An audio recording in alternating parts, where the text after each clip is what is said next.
China's exchange rate policy is one of China's many mercantilist policies that distort trade and investment flows and place a drag on U.S. economic growth and job creation. This committee examined many of those policies, such as China's Indigenous Innovation Program and its trade-distorting subsidies, such as those in the renewable energy sector, at a recent hearing in June. These policies, combined, undoubtedly contribute to our staggering trade deficit with China, which prior to the global financial crisis had reached $268 billion in 2008, 33% of our total merchandise trade deficit. Remarkably, that 33% share grew to 45% in 2009. Recent reports suggest that the government of China may be mounting an even more aggressive campaign to capture key industries of the future, such as green technologies and all the jobs that are involved with them. All of this, of course, is an outgrowth of a model of what the Chinese call state capitalism, which is really much more about state control than it is about anything we would recognize as capitalism. For example, according to a recent report, a group of 16 big state-owned companies have formed an alliance to do research and development and create product standards for electric and hybrid vehicles. The headline of a recent and detailed New York Times article says it all, and I quote, "On clean energy, China skirts rules," end of quotes.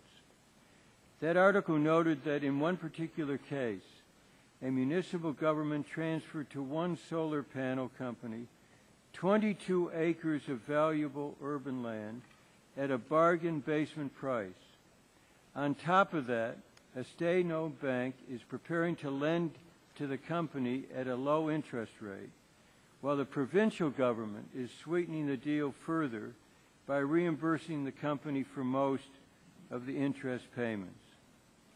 Some of these issues are covered in the recent Section 301 petition that addresses a broad array of China's mercantilist policies relating to these green technologies. And so I want to say clearly that I urge the administration to take expeditious and comprehensive action on the basis of the practices identified in the petition.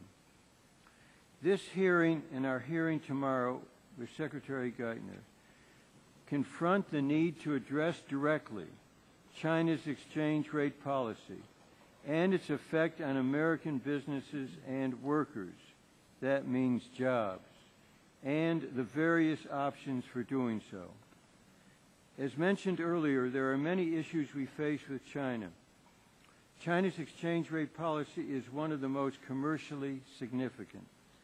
Some economists have estimated that addressing this single issue alone could add a half a percentage point to U.S. GDP, could generate about 1 million U.S. jobs, and could reduce the U.S. trade deficit by $100 to $150 billion. It is important to add a word about our trade deficits today. Recent data indicate that an increase in the U.S. trade deficit in the second quarter of 2010 deducted 3.4 percentage points from GDP growth, the largest subtraction since 1947.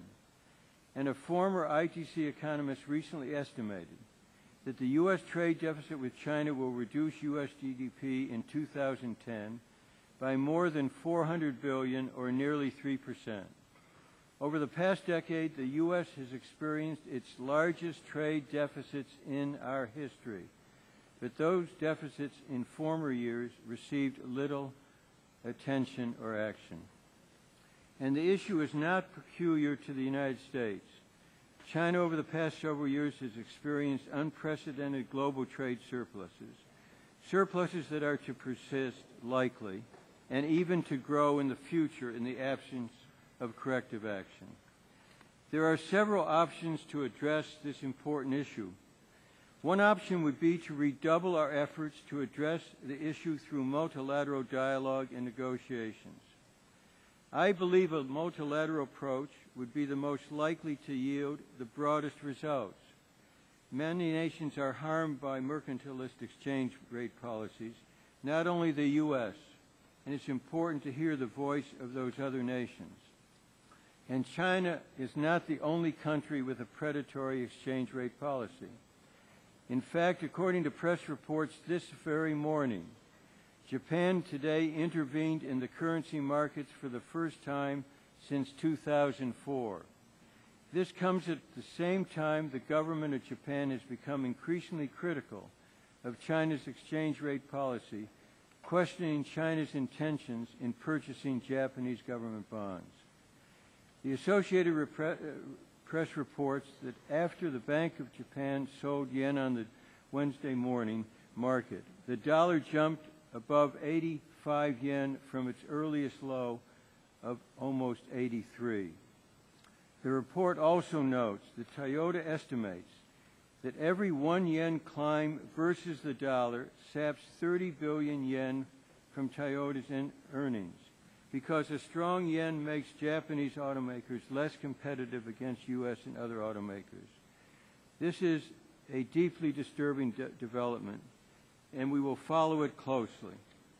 The problem is this: the lack of significant concrete results from multilateral dialogue and negotiations.